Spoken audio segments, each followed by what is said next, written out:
I used to be better. I don't fight anymore, but I used to get in scraps. I was a doorman at bars, like as a weekend job, and and my belief was the way you won a fight was by being willing to kill the other guy.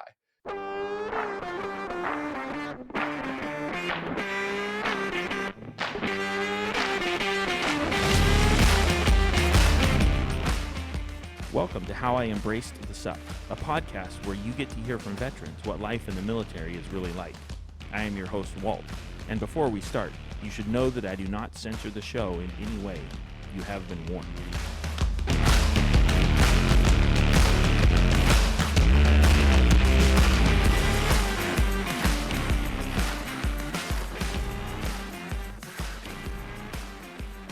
I've been trying to adjust it so I roll in.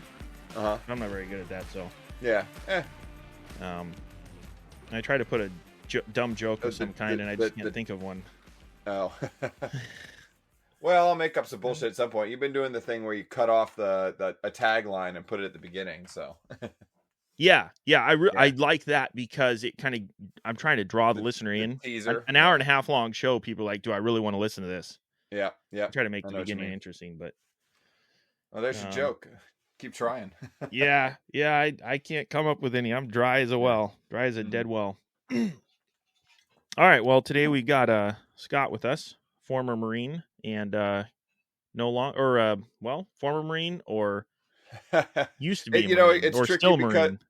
Yeah, I'll take whatever. I'm not one of those that gets upset about it. Yeah, okay. All right. Cool. Well, you were saying you were originally reservist through like E4 or whatever you said, and then you were transitioned to active. How does that work? Well, so basically I was still so the way it all, if we're rolling, then I joined in 2003. I went to boot camp February 2003. I signed up as a reservist. It's a kind of a funny recruiter story in the sense that I was strangely well informed for people that were joining. I knew I knew enough to get myself in trouble. I don't know. So I was insistent on, even though I ended up signing up as a reservist, I was insistent on signing up as an infantryman. That's the only thing I cared about. I didn't care about anything else. I wanted an infantry. I wanted 03 something as my MOS. None of that pogue life for you. Yeah. But it's funny, and originally I started talking to the recruiter. He was trying to put me into being what they call I can't remember the number right now. I want to say it was 0321, but I could be wrong about that. They tried to put me in as a security forces, which I come to find out later. Oh, actually, my father kind of knew enough to tell me that wasn't a great idea. Security forces is they send you through infantry training, and then you end up babysitting nukes. You're just a glorified security guard for the nukes at Kings Bay. For sure. And then you do that for 2 years or so, and then they rotate you back into the infantry. And he kind of talked me out of that. And he even at the time was like, well, I'll try to scratch together. He was going through a divorce and whatnot. He's like, I'll scratch together enough money to get you through a year of college if you'll switch to being a reservist. And I was like, okay. And I respected him and I was listening to him. So, so he talked me into, but I wouldn't do anything that wasn't infantry. So I was bugging. I showed up at my recruiter's office and I was like, I want to change things up. I want this. And he just got so fed up. He threw the book at me. There was actually a book of vacancies to fill. Yeah. He had a little folder, and I just ran my finger down looking through MOSs and found the first one that said 03. I didn't look at where it was or what unit or anything like that. And I was like, this is what I want. And then it ends up being what's called the 4th Civil Affairs Group in DC. So I go through boot camp. I go through infantry training. I know I'm going to be a reservist, but I don't really know what this unit is I'm going to. And I check into this reserve unit. They're currently, this is in June 2003. July 2003, I check in. So they are currently in Iraq and on their way home. The guy, there's basically 2 people there. That unit was deployed to the OIF-1. and the only one that was there, I still remember his name, was Short, and he's giving me the tour around and helping me check in. And he was home. He had been sent home on emergency leave because his wife was having complications with his pregnancy. Okay. And I go around and I check in, and they're all a little confused, basically why they got an infantryman. But I guess they had a slot in their operations section, which is like the training section. But they don't really. That unit is really strange, and what they do is they take anyone from any MOS.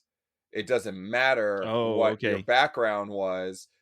Civil affairs, because it's this weird oddball secondary MOS in the Marine Corps, they just retrain you when you get there Right.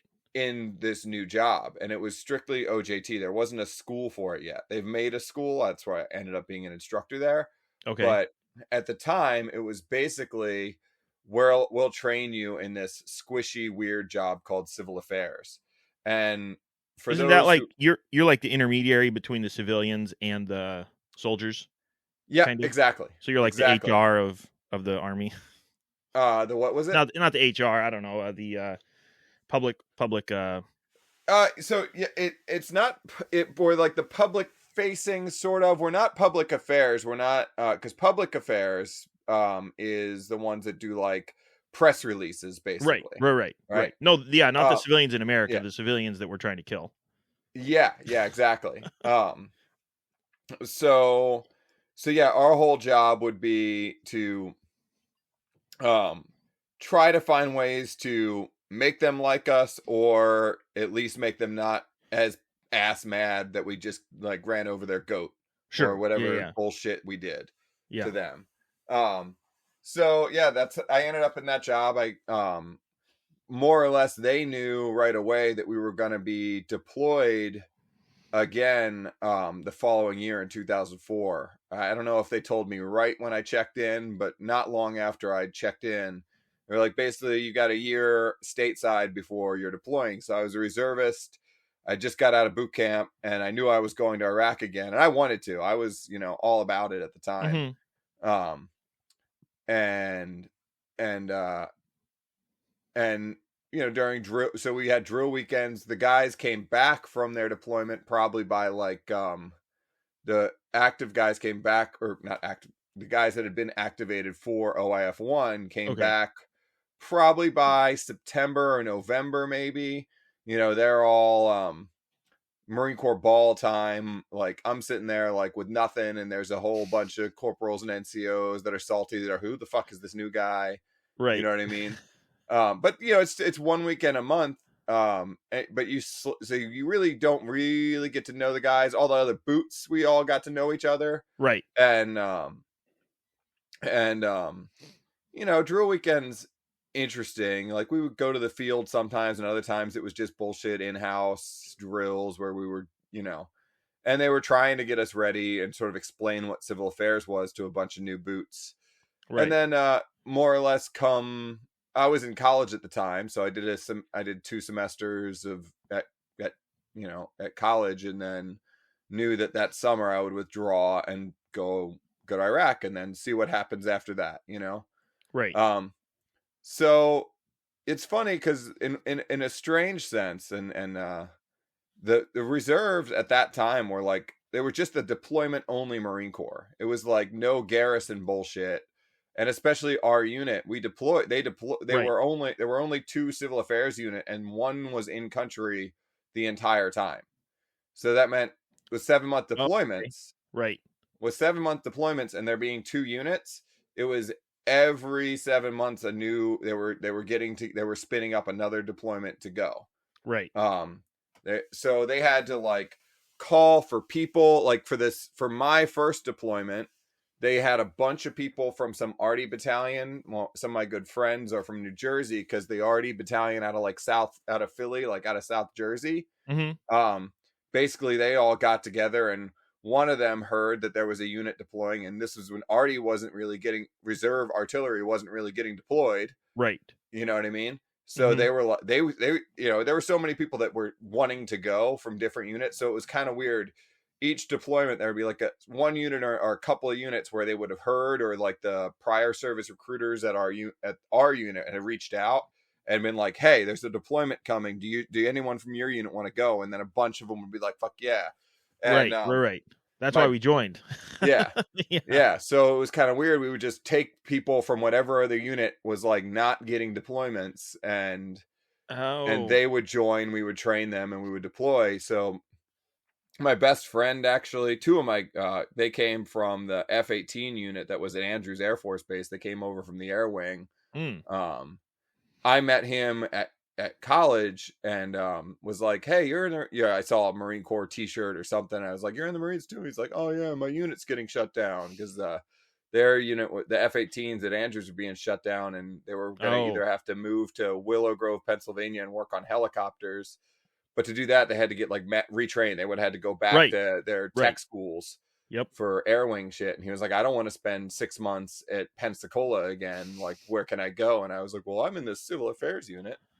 So it's very weird because it's very like, the reserves is strange because you can be kind of choosy. Like they can prevent you from leaving the unit and put you in like a crummy position. If, like, when they were hard up for people, they did this to a few people that maybe, you got a job in another state or whatever, and wanted to change units. And when they were hard up for people, they'd be like, well, you can't change units, so you got to come back here every month for drill. Doesn't matter to us that you moved 500 miles away. Right. Right. But most of the time, they're actually pretty humane and decent about it. And it's like, and that leaves you a little bit of latitude to be like, well, I changed job. You tell them some story about why you're changing units, and you could switch units without really any. So the deployment, I knew a guy who like switched units just to dodge the deployment, but so it was weird. Like, it's the Marine Corps is kind of, or the reserves is kind of this strange choose your own adventure. It doesn't seem like it when you first join up. Right. Because they make it sound like you can't leave. You're under contract. Your ass belongs to this unit. But once you kind of get to know, or something comes up where you really do need to do something a little different, it kind of becomes this deployment only, at least when there were lots of deployments, this deployment only choose your own adventure Marine Corps world. And the other crazy part about the reserves is you can always switch to active duty. They're always hurting for people. So you say, you go to a prior service recruiter and say, I want to change my contract to active duty. And more often than not, it would be pretty easy to just sign a new contract, and get slotted in for an active unit. And not only that, but there are always these things, especially when you get to know more, there are always deployments where they were calling for an all call across, at least, back in the aughts when there was war happening. There are always these calls for people to deploy for another unit, or they have these things called IMADETs, which is like, or like individual mobilizations where the active duty needs augmentees. So you can join an active unit that just needs an extra person from this MOS, or there's another term that's escaping me. It doesn't really matter, but where you can just, technically you get active duty orders for ADOS orders is what they call them. But you get active duty orders for, like, there's a system that you could check, and they say that this unit in Cherry Point needs a corporal in this MOS for 1 year. And you say, I'll take a 1 year contract to live in, I'll take a 1 year set of orders. And you call them up and you say, hey, I'm a corporal with the MOS you need. And they'll ask your unit, are you a shitbag or whatnot? And there'll be some paperwork, and you'll get orders to go to that unit for a given amount of time. And that's how when I ended up my ending time in the Marine Corps, my last little phase, I was, they had created the school for my MOS. They actually created a school at Quantico, and they needed instructors.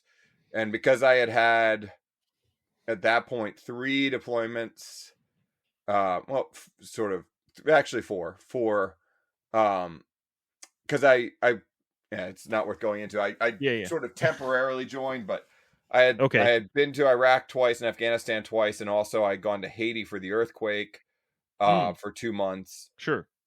Um, I had pretty varied experience, and a friend of mine, my staff sergeant from my first deployment, knew me, and I kind of rode his coattails. He talked me up, and the schoolhouse brought me in as an instructor there.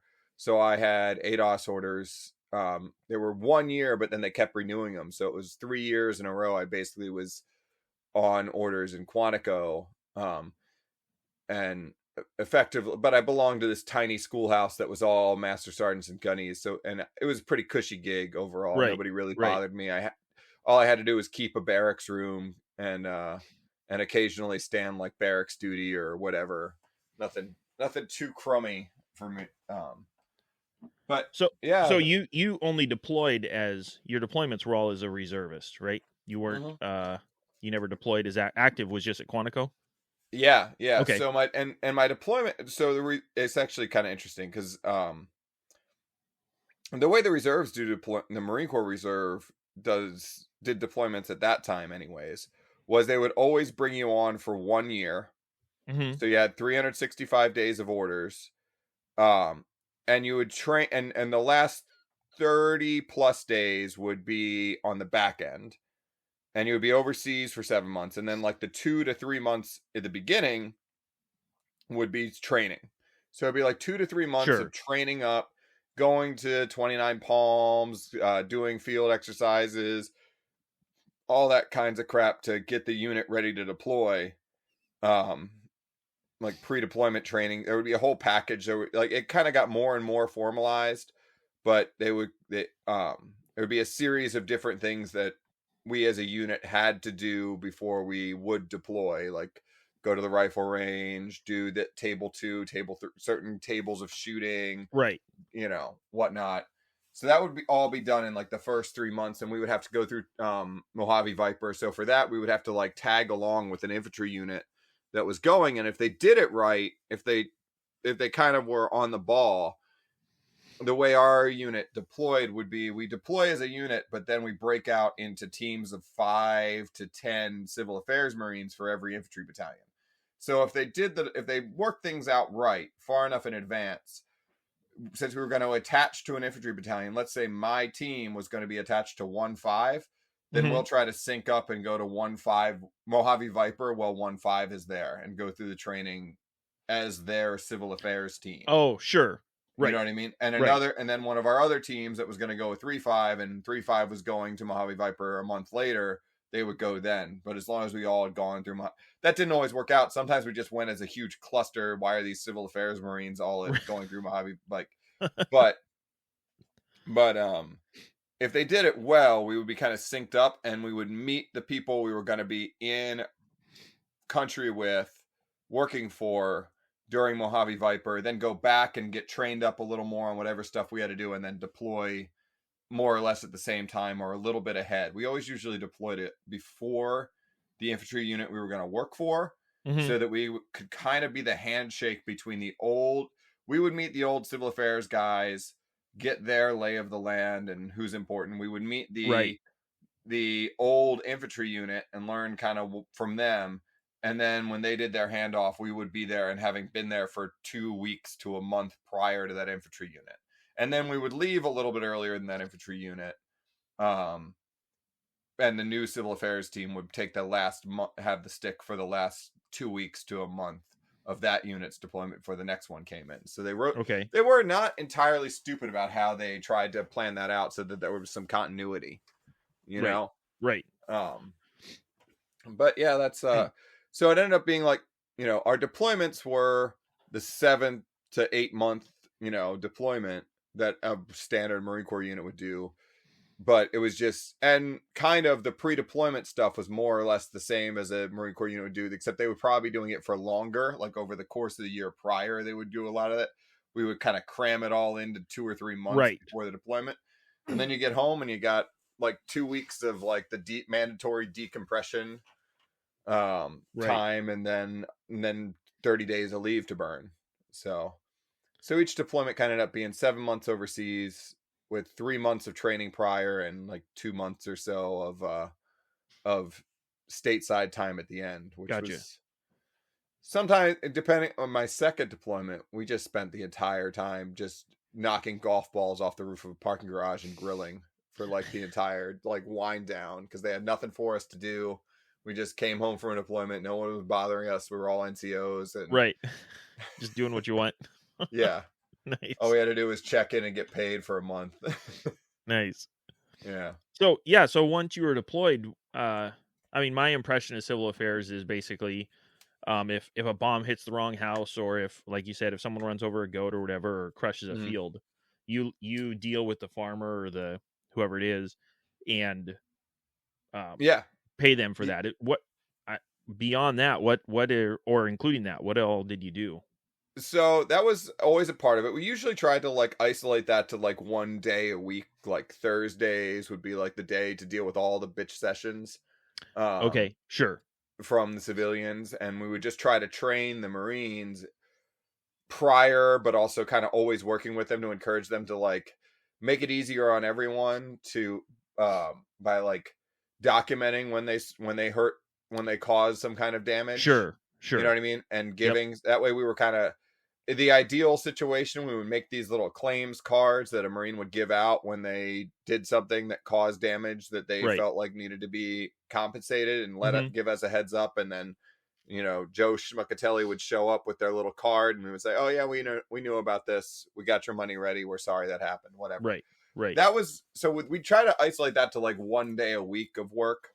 And the rest of the time, our other job was supposed to be to like maximize civilian support. So what that would involve is, depending with like, you know, at the battalion level, because it would be most of the kind of real work happened at the battalion level, and that would be the team leader, who's usually a captain, and the staff NCOs like getting the local district mayor to do his fucking job, or the police chief to show up to work.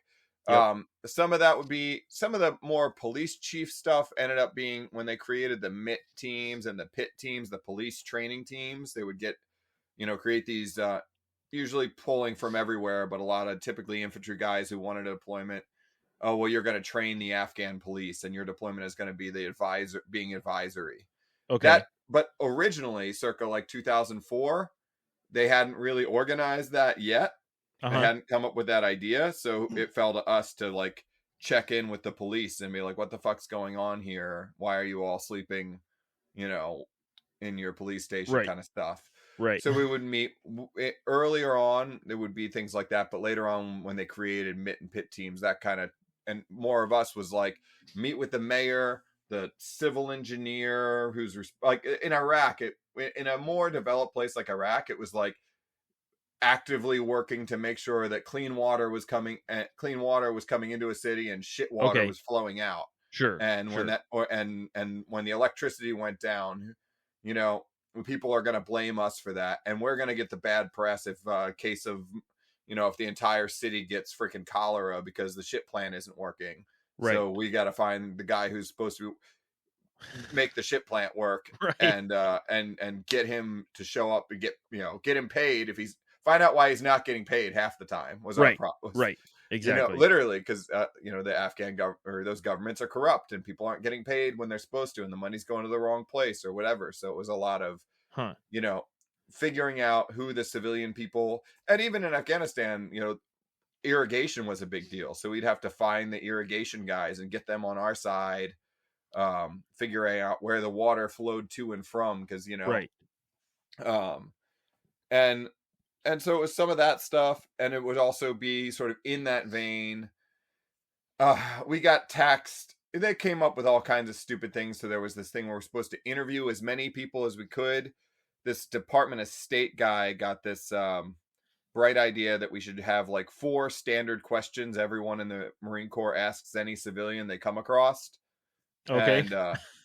And then feed this data monster. And if we plug in enough data, what's the biggest problem in your area? What can be done to fix it? We can actually use data to drive our projects. Right. Like where are the places where there are the biggest problems, where people hate us the most, and how can we and what's their biggest grievance? And they were trying to like fill this database. So of course, when the infantry battalions got tagged with that, they turned and look at us and be like, "That's your fucking problem. Right. We need, right. Go talk to some civilians for us." You know what I mean? And Yeah. in part, it wasn't their fault. They didn't have interpreters, or at least as many interpreters. We always had access to an interpreter, just kind of by default, by nature of what you do. Yeah. Yeah. And the infantry guys might only have one, and he can't. Then they might have 3 squads, 1 interpreter for 1 platoon, right, and 3 squads that are going out continuously. That interpreter can't go out with every squad on every patrol, Yeah. So, or won't, he'll quit if you push him too hard, kind of stuff. So, so yeah, we ended up doing that. And then sort of related to that, there would be like my sort of proudest kind of project was, or an example of things that we could be involved in planning and could have maybe prevented if somebody had thought of it and listened, was like on my last deployment, they basically had decided prior to me getting there to like build 3 new fobs in what we called the green zone, which is the irrigated portion of the Helmand Valley. You know what I mean? There was like the desert above it, and then there was the part where actually shit grew, you know? And all the fobs they had at the time were on like the opposite side of the 611. This is in Sangan. All of them were like up on a hilltop above the irrigated area. And they weren't really among the people. So they decided to put these bases in. And when they put these fobs in, they did it, can't fault them. They occupied a house, and then they did it all in kind of one op, as I understand it. Going back, like just kind of, this was like 2 deployments prior to me being there, so it's hard to know exactly what happened because it's word of mouth. Sure. But they just plowed a road straight in, like just one day. So you're kind of running parallel to the river, right? And all the irrigation systems there would be like, basically you cut a ditch somewhere upstream where the water's at a higher elevation. And And so it's all gravity. It's all gravity. So you're going from upstream to downstream, and the water's kind of just coming off the river in one place and going downstream parallel to the river, and then back to the river somewhere further downstream.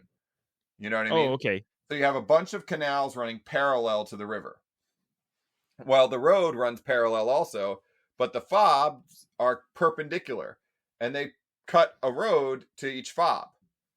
So they blocked all the canals that irrigated the valley. Oh, they just dammed them. They didn't like put a culvert in, but they just... No, they didn't. They just, they did it like hastily, and it was the Marine engineers doing it. Like, gotcha. We're getting the combat engineers to come in and harden this. We've taken a house.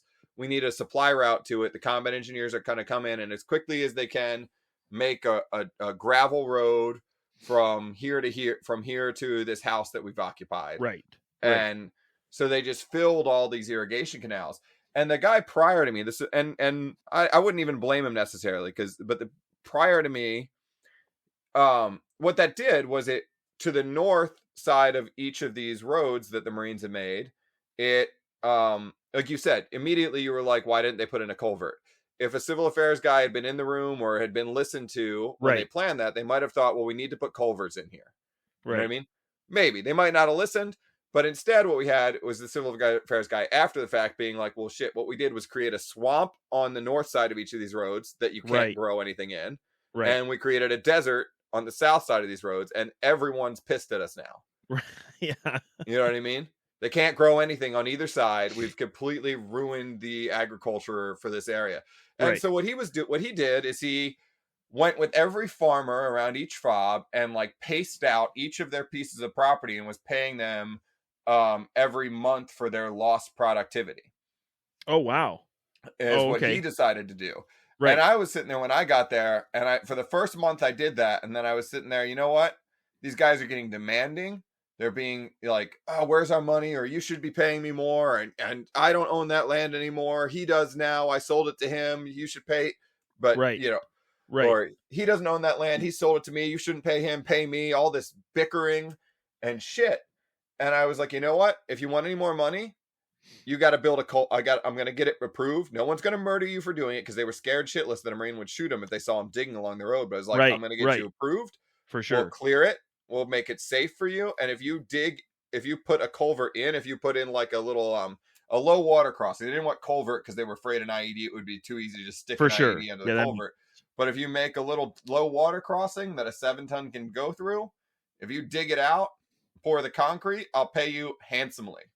Right. So your problem will be fixed, and you'll be paid. I could pay you up to $5,000 for this. That's a good amount of money for you. That's a few. Oh yeah. You know what I mean? For each one of these you put in, we'll solve your problem for good, and you'll be set. It'll be both things fixed. They hated the idea. They were pissed. They wanted the monthly. They wanted to ride the. Right. I don't have to do any fucking work, and I get paid every month. Yeah. Welfare. So then I just had a local guy, a contractor guy I found do it for me. But I solved the problem instead, is what I kind of went for, instead of giving out the money anywhere I could. And you realize that you've got a whole bunch of farmers that are not working and very upset at you and funded by you. Mm-hmm. So there's a perfect scenario for creating somebody that's going to shoot at you. Yeah. And at your Marines. So So it was cool. It's kind of a similar fun one for me was in Haiti. The cool part, the reason the Marine Corps in particular gets so involved in these like humanitarian assistance, disaster relief things is a MEU. If you're not familiar, it's like usually 3 boats with a battalion of infantry Marines and some support equipment and some air wing element as well. A MEU is going to be 3 boats with a bunch of logistics. They have the ability to produce oceans of water on a daily basis, or for the Marines ashore. Because theoretically, you could get. Theoretically, a MEU is supposed to be able to land anywhere, more or less, in the world and sustain a beachhead for 15 days. Right. So they've got the food and the ability to produce water and enough fuel and enough everything else to sustain 1,000 Marines ashore in combat for at least 2 weeks, which makes them also kind of perfectly prepackaged for if there's some kind of disaster where food and water is scarce, or you need heavy equipment, like earth moving equipment and stuff like that. Right. It's more or less the same kind of stuff you might need for an earthquake or a hurricane that hits. Lots of water, lots of trucks that can clean up with. Yeah. So there's aside from it being just a nice happy snap opportunity for the Marine Corps to make itself look good, it also just kind of makes sense that it's kind of in their wheelhouse. Right. But with Haiti, what I found when we got there and was, we had tons of water and they were happy. Some of the wells were disrupted, so they were happy to get the water, but we were dumping food on them, and there was food everywhere. I was walking around in the street. They had plenty of food. And one of the things, they sent us through this agricultural course called ADAPT out in at Cal Poly, at an agriculture college in Cal Poly, San Luis Obispo, which was a cool little 1 or 2 week thing. But one of the things they taught us somewhere along the way in my civil affairs training was the signs of famine are actually kind of odd. You wouldn't expect them, but you're looking for loss of staple foods, like rice and beans and stuff like that. Okay. And more meat on the market. Because that, when you start slaughtering your herd, is when you're starting to get hungry. Because usually there's an increase in the meat supply and a decrease. Does that make sense? Because you want to keep a certain proportion of your herd alive. Right. Yeah. And only, that's a sign that people are butchering their breeding stock for food. Yeah, exactly. Okay. I hadn't thought of that. Sure. Yeah. So I wasn't seeing that. And I was seeing us just dumping...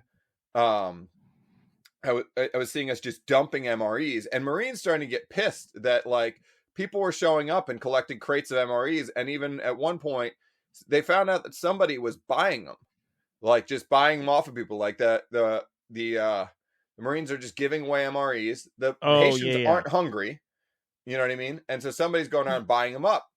And the Marines are getting, this is bullshit. What are we doing here? And they were kind of disgruntled because they had that MEU had just come off a deployment and then gotten They had just gotten home. They were on leave when they were recalled because basically the boat hadn't been completely offloaded yet. So they were turn around and send it back out. So the Marines were very unhappy. The Navy guys on the boat were really unhappy that basically they had a 7-month deployment extended into 10 months. Right. And just after they got home. So they were already kind of salty about having to be there, especially when it seemed like they weren't doing that much to help. And they were mad that the Haitians were giving away food, and they tasked these guys. There's this group called HET, Human Intelligence Exploitation. And Hmm. they were the ones on this mule were kind of goofballs, and I was working with them. I used like sometimes they're useful to work with. I've worked with some cool ones, but these two were kind of goofballs, and they were obsessed with trying to find weed dealers in Haiti. And they were also like Huh. tasked with investigating. They were going to try to arrest this person who was buying up MREs, and I had to sit them down and be and reclaim all these MREs. Like, Oh, what is this oh, dude doing? This is charity. We're giving this out to help people. Why is he buying them off of people? And right, I had to sit right, down and right. talk to him. Be like, well, look, there's plenty of food here. That's not the problem. You know what I mean? So this guy is savvy. He's clearly saving these for a rainy. Like, he's got some kind of plan to resell them. He's Sure, stocking them sure. up for something. Like the people don't need them. What I what I realized in that moment is I had also noticed that there was there were lines around all the Western Unions in place in town, and I hadn't really figured out why. And Huh. I realized that Haiti is dependent on remittances. It's one of the many countries where everyone depends on money being sent from somebody in the United States, some family member Oh, in the US. Haiti's economy right. is something like 50 or 60% just money being sent home Oh, from wow. Okay. somebody who's in the United States or in France or wherever, Right. you know? And so I realized that they were cash poor. They just couldn't buy any food because they were dependent on the money from Western Union. And the Okay. Western Unions couldn't get cash and couldn't get a reliable electricity. Right. Right. So I pivoted immediately. I talked to the logistics guys. I was like, we've got to forget hunting down this guy who he's paying out cash because the people want to buy food with their cash. They're taking the Right. MREs, trading it Right. for cash, and then buying their own food. As long as we're giving them that. And I realized immediately I've got to get the logistics guys to get the power plant working. If we get the power plant working, the Western Union stays open. If the Western Union stays open, they get their cash. If they get their cash, we can go home. Right. Right. You know what I mean? Yep. So that was a cool one too. So it was kind of like that was the cool things to do in civil affairs. Yeah. They were the coolest two things I kind of like saw, like it's creative problem solving. You're trying to get to like root cause problem solving, Right. you know? And a Um, solution that doesn't necessarily require someone to lose. Like it's a yeah, win-win for everybody. yeah, You're just removing the blockade. yeah. Huh. Quite literally, I So guess, in the first case. yeah, yeah. Huh. So those are That's my two awesome. Yeah, favorite. yeah. Yeah, that's civil affairs at its coolest, I think, or two of my coolest stories. Um, Right. but it's not always like that. It's also plenty of them, just there's plenty. I'm one deployment just sitting around being the guy plugging in the data. What's the biggest problem in this village? And just not even Right. yeah. Um and whatnot. But Huh. yeah. Yeah, that I wonder if that State Department guy transferred over from the IRS or something with his data fanaticism. Yeah. Um Huh. Yeah, that's so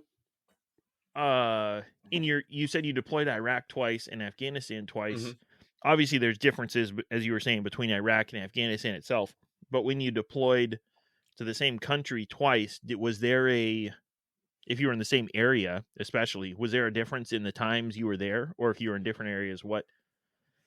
So I was never in the same area, which is one of the things they did poorly. I feel like that was a huge mistake on their part. Was Mm, not sent. I knew sure. Fallujah like the back. I knew the north half of Fallujah was where I'd take like where we were my first deployment, and I was the driver for our team, and I knew almost every street like the back of my hand. You know what I Right. mean? Sure. And Sure. we went back. 11 months later, I was back in Iraq again, and Okay. and it drove me crazy that they didn't try to put anyone back in the same team. So instead I ended up well Right. I was at Camp Fallujah in headquarters for a while, which is not actually Fallujah. It's to the east of the city, and it's just a big, cushy fob, camp cupcake type place. Right.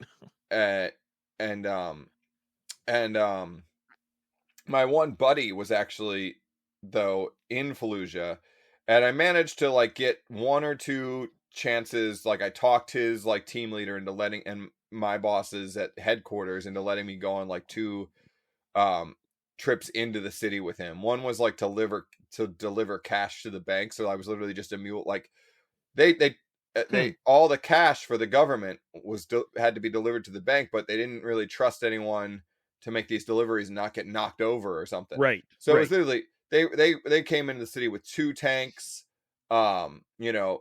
Probably it really they went in really heavy just to do this delivery of this cash, and we had like just two like not it wasn't enough to fill a 7 ton, but we had like two bucket truck Humvees just filled with bales of cash that we had to haul in, and they just Oh needed like wow. muscle to like hail in these hay bale size things of cash into the bank and dump them inside the vault.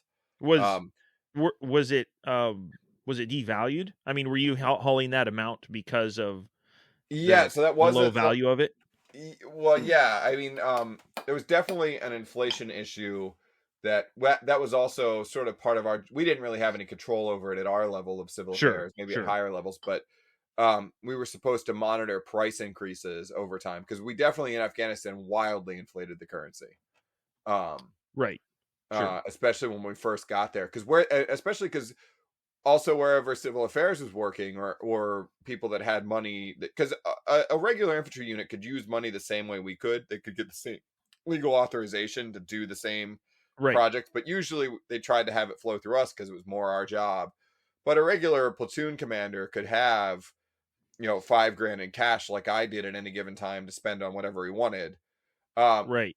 and the more money we spent in an area, the more we could just suddenly drive prices through the roof if all of a sudden because we're the idiots that don't know the price of anything, Right. and Yeah. somebody could take us for a ride and tell us digging a ditch costs 5 grand and we'll just go along with it you Right. know um Huh. so what do we care? It's not our money anyways. And um that's all local money. You're not yeah. spending US dollars. Yeah, Yeah, so that was the other one, is they would have loved to have been paid in, like, at least in Afghanistan, they would have preferred to be paid in Pakistani rupees, because the contractors, at least, or anyone, everything sure. trade wise from like southern Afghanistan goes out through Pakistan. They didn't really give a damn about the Afghani, the Right. currency. Right. They would just go exchange that for rupees as soon as they could. Huh. But yeah, the so yeah, we had to. So yeah, there was an inflationary element to what we did to their currency, but I can't tell you exactly how bad it was. It was also just it was a big. It was the payroll for all of the like government employees and pensioners. You know what I mean? Yeah. For like Yeah. each month. So, anyways, your question was like, what was the city like? And it changed a lot because a year, it was a little over. The battle was November of '04 was when that happened, Mhm. and yeah, November '04, and I'm back there in like fall summer '06, so it's like 2 years later. And yeah, it Okay. was completely different. It wasn't totally recovered. There were some like bigger buildings that had been bombed out that were still severely damaged, but I have a picture of that bank before completely burned out and destroyed, and now it's repainted, reflashed, everything. The city Oh was wow. was very busy compared, like, it was Yeah. more or less not quite well, when the battle was over, every single living person that wasn't military was driven out of the city. um Right. Right. we forced everyone to leave, and then we readmitted them about a month later around Christmas time. Like, they started letting people come back in. um but by 2 years later, like, so there were some people when I left in March of 2005, there were some people there, some Mhm. businesses were reopening, but it was really just more like, oh shit, we've got to rebuild or repair our house, or but by a little over almost 2 years later, it was like a completely different place. Hmm. Wow. um yeah. um you could tell that there had been damage there, but it was like, there were, like I said, some buildings that were still damaged, but if you erase those from the scene, you would think that everything was perfectly normal. Right. Right. Yeah. So that was Wow. interesting. um Hmm. yeah. uh Yeah, um so So since all that, at Mhm. least currently, and I'm curious when, I guess, the transition happened. You're less a fan of war, I guess one could say. Um, w- when did that transition happen, and what effect did your experience in the military and also deployed have on that decision? So I really wonder how much I was just uh, how much I changed. There's always this question: how much have you changed, and how much have you really figured out who you really are? You know what Hmm. I mean? Or who you Oh, always kind sure, of were. sure. Like, Yep. have I changed, or was there always just two different parts of me, or what is it? But the influence. So on the one hand, like I think always as soon as I learned what civil affairs was, there was a certain appeal to it for me. It's kind of Okay. this hippy dippy crap. Like when I was a kid, I was obsessed with the military. I mean, Oh yeah, like yeah, totally. It was yeah. my. There were only really. I was. I maybe a touch on the spectrum, maybe not. Maybe I'm. But like Right. I could tell you every. I had this rate book, which the Navy midshipmen get. And I grew up in Annapolis, and we would sponsor midshipmen, which is where you give them like a home away from home because they can't always go. They can't go home for some Right. holidays and stuff. So you let them Sure. stay with you for Thanksgiving or whatever instead of having to travel back to wherever their hometown is. Right. Um, and so we had a midshipman, and there was this rate book, and it would have like they would have to memorize as freshmen like what's the um power to weight ratio of an F-14 Tomcat, and I would just like memorize these numbers and what weapons and Right. how many each aircraft can carry, and I was freaking obsessed with it. I would just sit there and leaf through it in class, like the way other kids memorize dinosaurs and stuff like that. Right. Right. Um, Yep. and I loved war movies, like all that stuff. So there was always that part of me, and it's still fascinating to me. I mean, I watch so much military, like information, especially aircraft stuff now.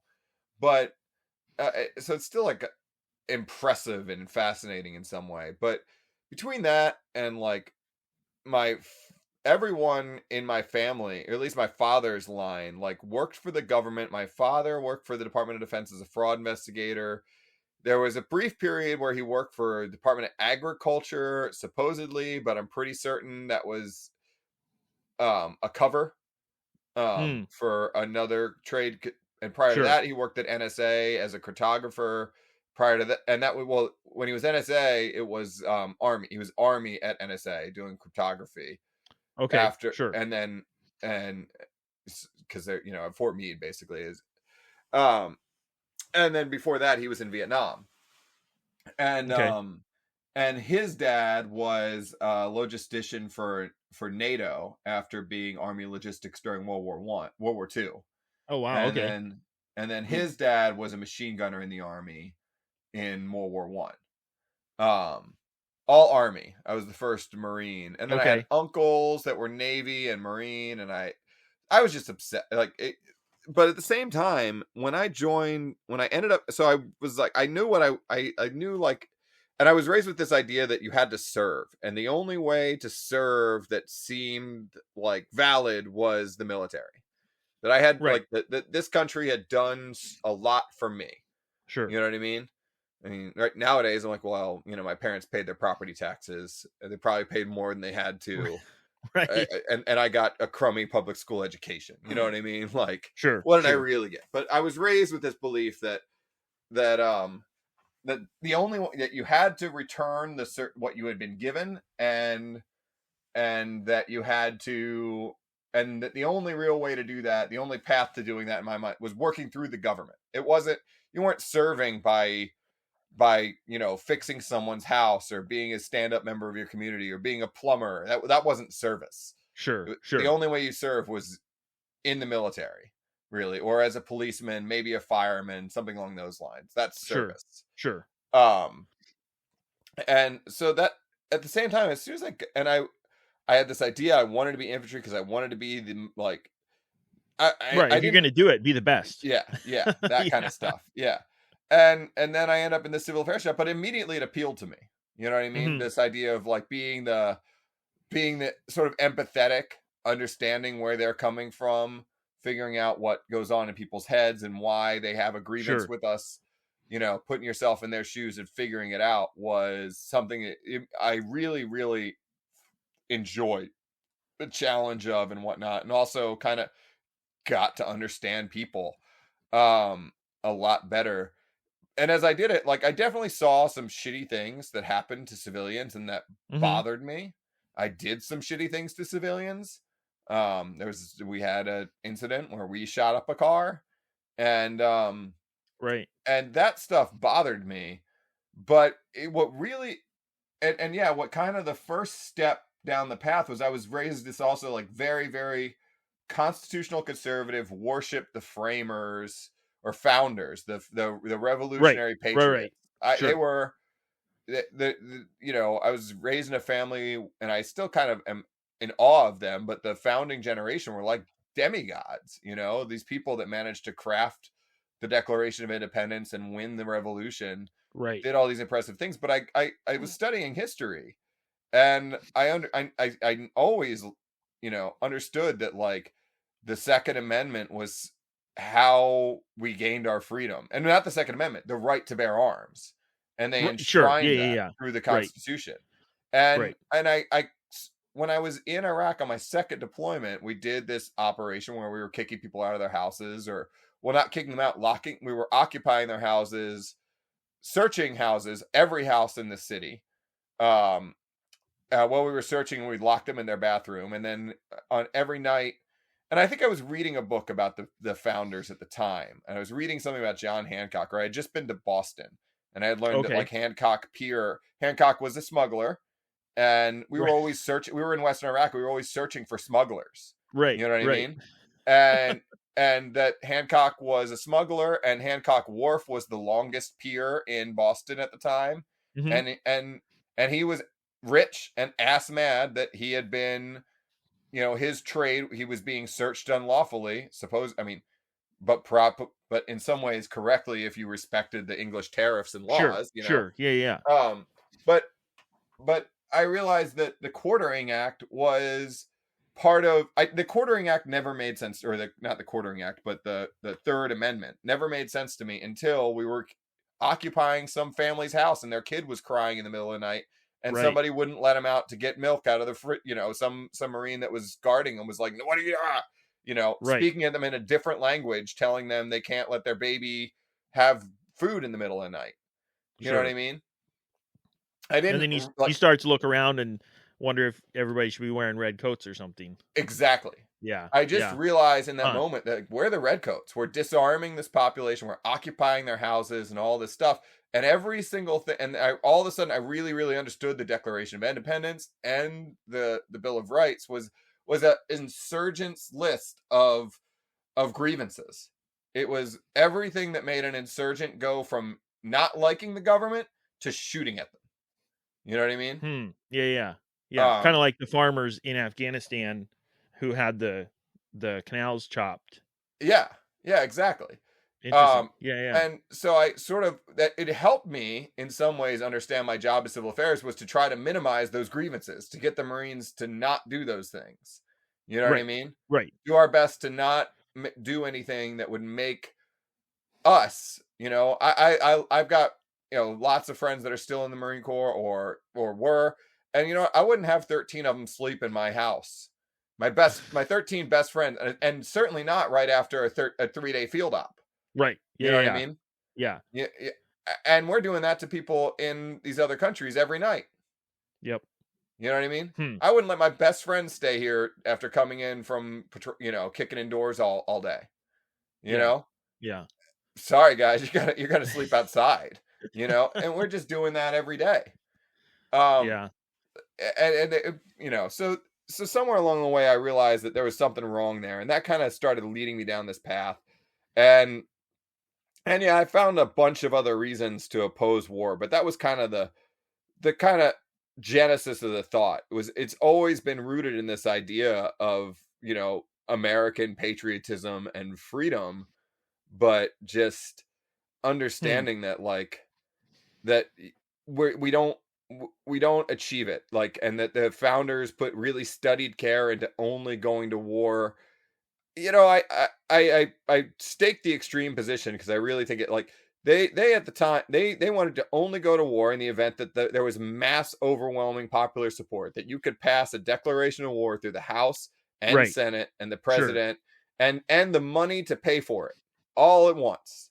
You know Yep. what I mean? Because they had to raise an army at the Mm-hmm. time. You couldn't maintain an army for more than 2 years per the Constitution, and the reason was it was going to cost a hell of a lot of money, and you better damn sure want to go through with it, you Right. know? Right. And I think what that would achieve too is the will to actually achieve it. If there's mass popular support, there must be a damn good reason for it, and you're willing to see it through.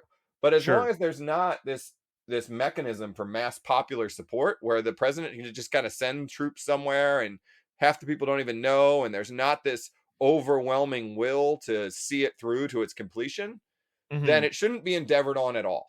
Because all you're going to do is make things worse. You're not going to really see it through. You're not going to complete the Right. mission. The people that are there are going to feel used and abused, and the population isn't going to understand what they're going through or even care, you know? So, the truth is, I'm entirely anti-war, with the exception or caveat. The truth is, if something so egregious happened that the overwhelming majority of Americans were going to go and fight for it, I Sure. probably might be right there with them. You know what I Right. mean? Right. If we Right. got nuked tomorrow out of the blue for no reason, Mm-hmm. I'm not ruling out that my feelings might change on that. But the truth is, unless the population of the country is so certain that the people of another part of the earth need to be eradicated. I mean, I think Mm-hmm. the only way, if you're going to win a war, I think you have to be willing to raise the black flag and kill every man, woman, and child, or you're not going to win it. The Mm-hmm. reason the wars we won, and I don't want that. What I would say is the cause for war has to be enough to justify that. You know what I Right. mean? Right. The Exactly. cause for the war has to be enough to justify killing every man, woman, and child in a geographic area. And if you're really comfortable, if the mass of the American population is really comfortable with doing that and wants to see it through to that level, Right. then you can go forth with it. And the beauty of the thing is, you might not need to. If you're willing to go that far, your enemy might back down. You know what I mean? If they Sure. know that we're going Sure. to eradicate you and your seed from the face of the earth and salt the earth behind us, then maybe. But if you don't have that level of commitment, it's like I used to be better. I don't fight anymore, but I used to get in scraps. I was a doorman at bars, like as a weekend Mm. job. Right. Right. And my belief was the way you won a fight was by being willing to kill the other guy. If you really showed that you were willing to just no, there are no rules anymore. I'll kick you in the nuts. I will fucking Sure. gouge your eyes out. I'm going to kill you, and somebody's gonna have to pull me off of you when I'm done. I'm not gonna be done. You know what I Right. mean? You're Right. going to fucking die at the end of this fight. That's the level you have to be at to even have a fight. Don't have a fight unless you're willing to go that far.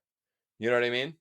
Yeah, I like the analogy. If you're a doorman and you're willing to go as far as slapping the guy, he's Uh, more likely to cause a problem. And yeah. similar to war, if we have limited engagement and Mhm. um,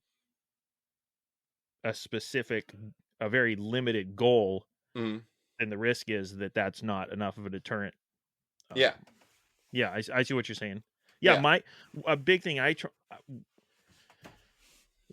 if people don't realize the cost of something, they're not going to be careful how they spend it, Yeah. or how they spend it. So, kind of what I'm trying to do is just give people the opportunity to see the cost of Mhm. war, specifically from the view of a vet, Mhm. and then they can make that decision. If someone really believes that something is so important, as you're saying, Mhm. that it's worth spending that cost, that's fine. I'm just trying to give people the opportunity to see what the cost is, and Yeah. not just watch a movie that shows the Mhm. coolest parts of war and has a triumphant scene at the end, Yeah. but really see the true cost of it. And the craziest part of it too, and I think I love what you're doing. The craziest part is there's something about the way people process that information. It's really challenging because I struggle with it with what I'm trying to do too. Is I mean, when I was a kid, I watched Platoon 100 times. I watched Hamburger Right. Hill. I watched every anti-war movie you could name. I watched. And I Right. even understood that there was some hippy dippy anti-war message in there, but and God knows Full Metal Jacket is touted as this anti-war. I still don't see it. I don't see the anti-war part of Full Metal Jacket. When I watch Full Mm, Metal Jacket, I see a war boner for every second of that movie. You know what I right. mean? Right. Like it's very very challenging to create anti-war art that really makes it that that finds the balance between being entertaining and not Sure. preachy. Yep. Because there's plenty of anti-war art that's just preachy and no one's going to want to look at it, music or whatever. But making something that people want to listen to that carries the message like through is Right. pretty rare. Most of the time, it ends up being war porn. Like, Yep. Platoon was meant to tell you that this is a bad thing, and I watch and it. But you have Elias. And you just Everyone thinks they're going to explosions be and yeah. yeah. But you're gonna but you have Elias as the Jesus figure at the end, and everyone wants to be, you know, wants to be the savior. Everyone has that, Right. or there's a certain percent of the population that, for me, another driver, I think, was this idea of sacrifice that I wanted to sacrifice. I don't know if I Right. really, really thought I wasn't raised religiously, but there's enough imagery out there of like the soldier as a Christ figure, kind of like you have Elias, like arms askew, Sure. dying as he's being, and there's Sure. a lot of other movies that do that, and they kind of make it look like you're going to save the world by giving your life or risking your life. Right. That I was willing to do that. I was very willing, and I think there's a lot of people out there that see that as a way to give something. I think there's a lot of people that have not a martyrdom complex, but want to. Yeah. Yeah. Yeah, Sacrifice and being people talk willing. about it, service and sacrifice. Exactly. Yeah. And it's an honorable. The concept is definitely an honorable one. Absolutely. I think it kind of, Huh. but when you see that in movies and you see it as a way to do that, even when they're trying to make it look like not the path to follow exactly, Right. Right. Um, I see what you're saying. Sure. yeah. Even in Platoon, where it's a strong anti-war message, Mhm. you still see at the end the example of sacrifice, and it's Everyone easy respects to and admires Elias. You right, know what I and mean? it's easy to transfer that to this sacrifice requires service in the military, for example. Yeah. You can't Yeah. make In that order same to do sacrifice that, at home. you have to, yeah. Huh? So, Interesting. yeah. I think that's, and yeah,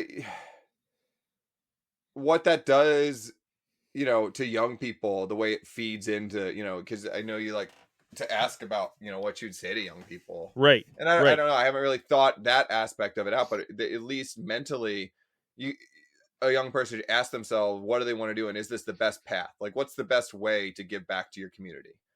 You know what I mean? Right. Like and what is the community you care most about is the other question. You know what I mean? In the sense of like, do you want to serve the nation as a whole, or do you want Sure. to serve the community you live in? Because there's an element to me where what they do. I know everyone. It is a great thing in a sense that I Yeah. met people I never would have met in the military. I made friends that I never would have made. My best friends in the world are in the military.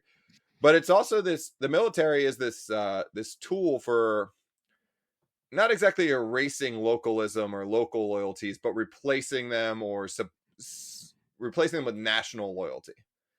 That you're Sure. loyal Sure. to your country first and your town second. Like You in might join the Gettysburg. army and have your Texas flag, you know what I Right. mean, on your Yep. wall, but you're in the Yep. U.S. Army, not the Texas Army. Well, like in the movie Gettysburg at the beginning there, Mhm. where Chamberlain is these deserters are brought to Chamberlain, and he's Mhm. told he can shoot him if he wants to, Mhm. and he's like, "Well, they're Maine men. They're from Maine. I'm from Maine. Units are from Maine. There's that local loyalty." Yeah, And and I what's think I was it World War I where they had the Rainbow Division that was, yeah. I think if I remember correctly, Mhm. that was known for having men from all over the country. Like it Mhm. wasn't a local unit as was normal at the time. Yeah. And now, Yeah. yeah, it's a very national as opposed to regional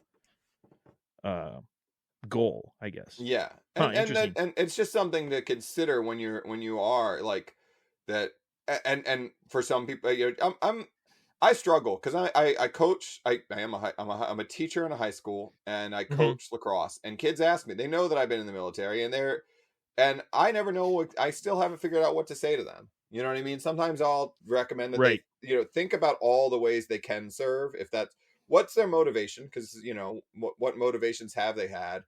But then, like, if you're trying to serve like I am, what are all the ways you could serve? Don't exhaust, like, just, I'm speaking from, like, even I haven't really figured out other ways to serve. Like, I still have this default setting of work for the government equals service, and everything Sure. else Yep. is not. Yeah. And I can't, like, even the examples I gave when I was listing things, well, you could be a cop or a fireman. Well, a lot of times those are government jobs too. It's just, there's some, the way my brain works, it still sees things that way, which is strange for a libertarian, but I'm working on it, Sure. you Sure. know. Huh. um but I can't, but I would encourage kids to think about, what does service really mean? How can they do they want to make their community better, or what do they want to do? And then, the other thing, just, some words of advice, like, always talk to as many veterans. Don't sign anything with a recruiter until you really are sure that you know what you're going to be doing. That you found somebody else who had the job that you're being signing up, that they're suggesting, and ask Sure. them what it really is, what they're really going to do. Because Yep. you could sign up for security forces. It sounds badass, and then you end up just sitting in a cop car staring at an ammo dump for two Yep. years straight, Yeah. Yep. and getting and asking permission to go to the bathroom until you're 25 years old, you know? Yeah, they Right. don't do bathroom, but you know what I mean? Like, Right. Yeah. there's Yeah. um that would be my advice to young Hmm. people, is really think about, what does service mean to you? And I struggle. I've never discouraged a kid from joining. If that's I sometimes I think I should. I never have. um I just try to encourage them to think about all their options and really consider what they Sure. like. If they want, like, I've got this kid now. He's a great kid, and he wants nothing, and I totally empathize. He wants nothing but to fly airplanes. He's into Yep. airplanes. He's been Yep. playing flying games since I met the kid.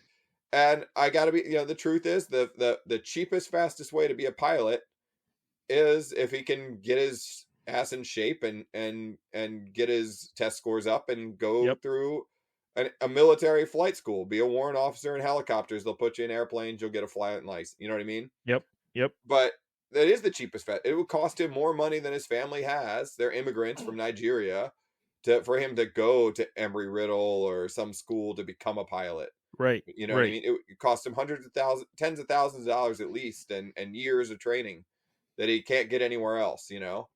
And if he Hmm. goes to, even if he just joins the Air Force for GI Bill for 3 years and then uses that for school, Right. is going to Right. be, like, you can't deny that there's so much money and stuff out there for people to get the things they want through the military. Hmm.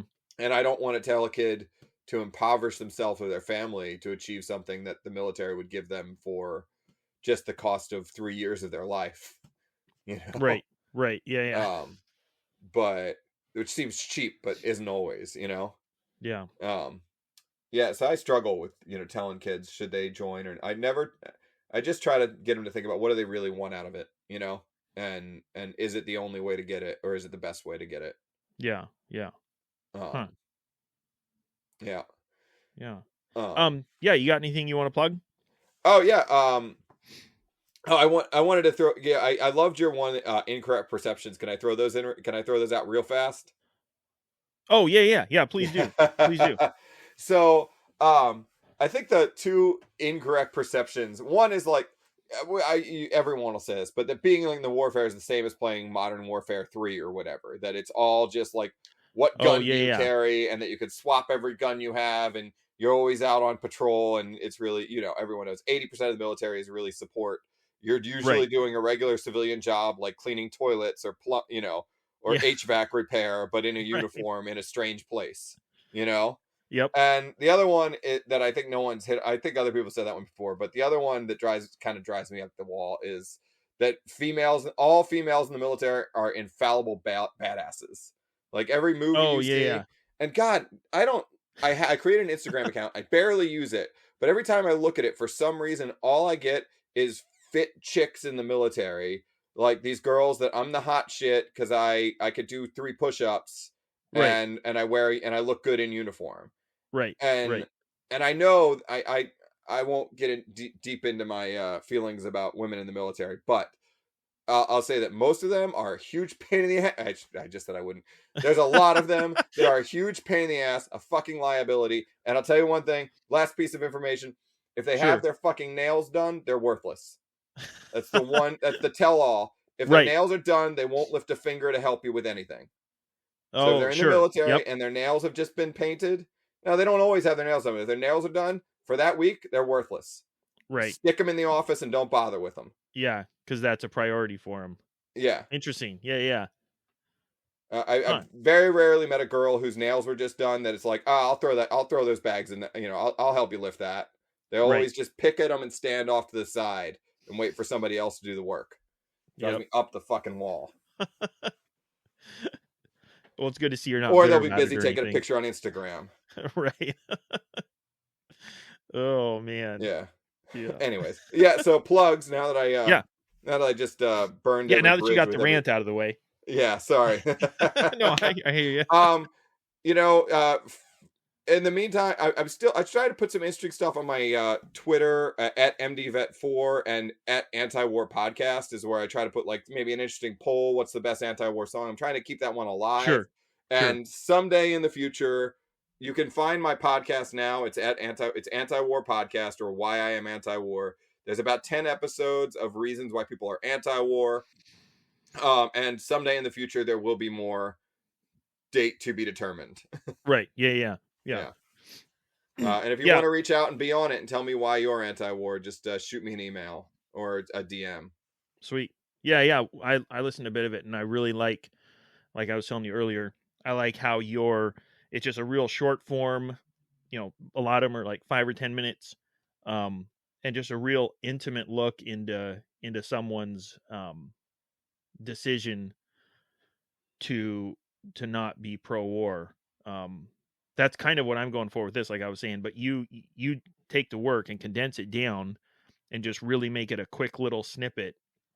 But you keep that intimacy. It doesn't feel like an advertisement. It really feels like you're really in the room with someone who's opening their heart to you. So I enjoyed it for sure, and I don't know, might change someone's minds.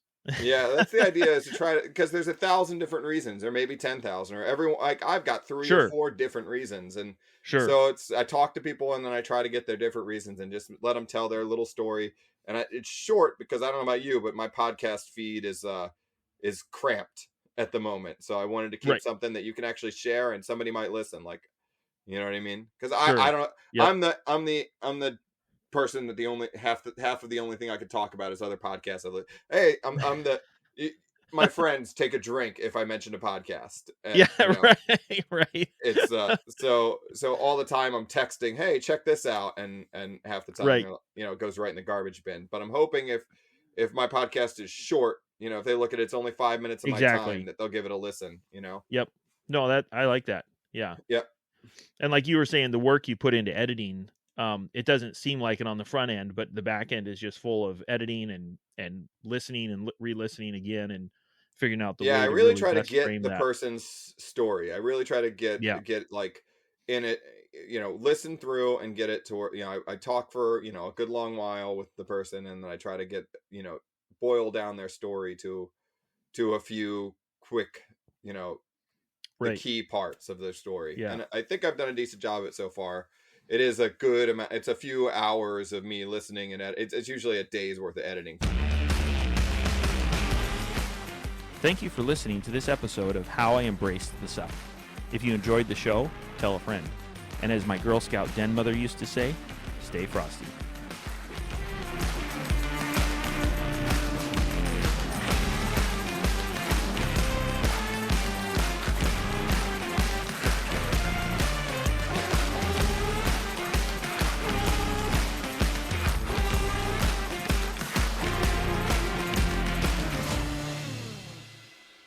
I basically storyboard it. I write down every part of what they told me and then make a storyboard out of it. So